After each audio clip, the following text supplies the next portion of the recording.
Hello guys, welcome to Esha YouTube channel. మీకు ఈ video నచ్చితే ప్లీజ్ ఫ్రెండ్స్ లైక్ చేయండి, షేర్ చేయండి, సబ్స్క్రైబ్ చేయండి, కమెంట్ మాత్రం తప్పకుండా చేయండి. మరిన్ని వీడియోస్ కోసం నా ఛానల్ని సబ్స్క్రైబ్ చేసుకుంటారని అనుకుంటున్నాను.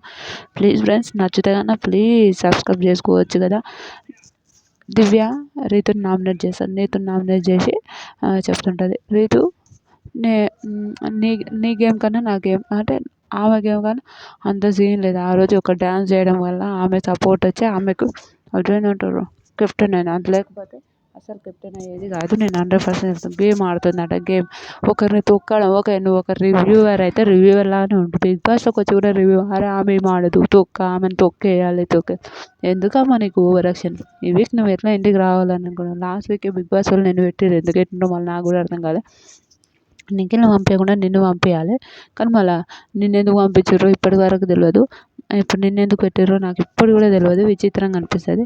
అరే ఎవరినైనా ఇప్పుడు ఆ రోజు రాణి అయినప్పుడు కూడా నేను పోను, నేను ఆడను అని ఎంత ఓవర్ చేసింది. చాలా చాలా ఓవర్ చేస్తుంటుంది ఈ అమ్మాయి. ఎందుకు ఇంత ఓవర్ చేస్తుంటుందో అర్థం కాదు. ఓకే, నేను ఇంట్లో అయితేను నా నా బిహేవియరు అని చాలా కుళ్ళు బుద్ధులు. ఆ రోజు కూడా తనుజని భరణి గారు ఎత్తుకున్నారు అని నన్ను ఎందుకు ఎత్తుకోలే నన్ను అందరిని ఎత్తుకుంటావు, నన్ను ఎందుకు ఎత్తుకోలే అని ఓవర్ యాక్షన్. ఓకే, ఎవరైనా పొగిడితే భరణి గారు ఎవరైనా పొగిడితే కూడా ఓకే జెలస్ ఉండాలి, మరి ఇంత ఘోరంగా ఉండదు. మన ఫ్యామిలీ కాదు కదా, ఎవరితోనైనా జెలస్ ఉన్నా కూడా ఉండడానికి. ఓకే, అది బిగ్ బాస్ హౌస్. నువ్వు బిగ్ బాస్ హౌస్లో ఎంత ఉండాలో అంతే ఉండు, అంతకు మించి ఎక్కువ ఉండొద్దు అని నా ఒపీనియన్. మీకేమనిపిస్తుంది? రీతు కరెక్ట్ పాన్ లేపి నామినేటే చేయలేదు. అంత ఏదో విచిత్రమైన పాన్ లేపి నామినేట్ చేసిందని నా ఒపీనియన్. మీకేమనిపించిందో please please please please comment చేయండి. బాయ్.